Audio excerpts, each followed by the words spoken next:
ماشي. السلام عليكم. فيديو جديد من الفيديوز اللي بنعملها مع بعض. من 3 ايام كنا بنعمل عندنا انترفيوز في الشركه، وقابلت الاتنين سيم ليفل على تيم ليدر بوزيشن، بقالهم فوق 10 سنين، وكمان كانوا في نفس الشركه اللي هم بيشتغلوا فيها، كوربريت كبيره من اشهر شركات الاتصالات في الماركت. بس لما قابلت الاتنين سبحان الله يعني خدوا خبرة، بس الخبرة اللي هي خدناها من 7 8 سنين وبالدبليكيت. اي نعم انا بقيت تيم ليدر بس ستيل بعمل نفس اللي بعمله، رغم كده بيأتشيفوا. والاتنين اندر بيد بمعنى اندر بيد.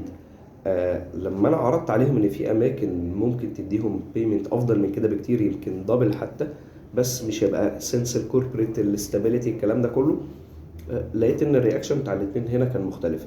واحد فيهم كان خايف ياخد الريسك، لا انا مش هموف حتى لو انا اندر بيد غير لو على مكان تاني اولموست يبقى كوربريت برضه.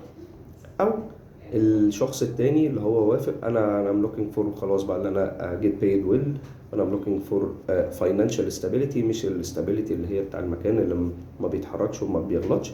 فواحد فيهم محبش يخرج بره الكمفورت زون ولا ياخد ريسك، والتاني لا قشطه بقى كفايه علينا كده في الكمفورت زون، ده هو ده وقت الريسك وانا خدت خبره خلاص. طبعا مش عايز اقول كلام التنميه البشريه اللي هو الكمفورت زون هتبقى مضره والريسك هو اللي مربح والكلام ده كله، بس when it comes to people كل واحد فينا مسطرته مختلفة. اللي انا عايز اكد عليه بس عليكم في حتة الكارير اللي انت واتكلمت فيها قبل كده، ما يبقاش في بداية كاريرك انت اكتف جدا وعمال تعلم نفسك حاجات جديدة، بعد كده سبت نفسك لدوامة الحياة ودوامة الشغل ما اتعلمتش جديد. عايز تعدي بليفل جديد، سواء هتعلى سواء هتتنقل، عايز تجيت بيد دبل اللي انت بتاخده، 30% اعلى 50% اعلى ايا كان، لازم تجيت بريبيرد للليفل الجديد.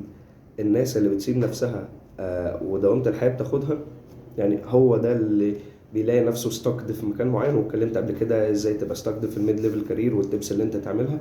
بس يعني تذكرة هنا في الفيديو النهارده، لو انت حد عدى ال10 سنين خبرة، ابدأ من دلوقتي ادرس لليفل جديد ازف ان انت فريش جراديوت من مرحلة السينيوريتي اللي انت فيها، وتروح على ليفل تاني.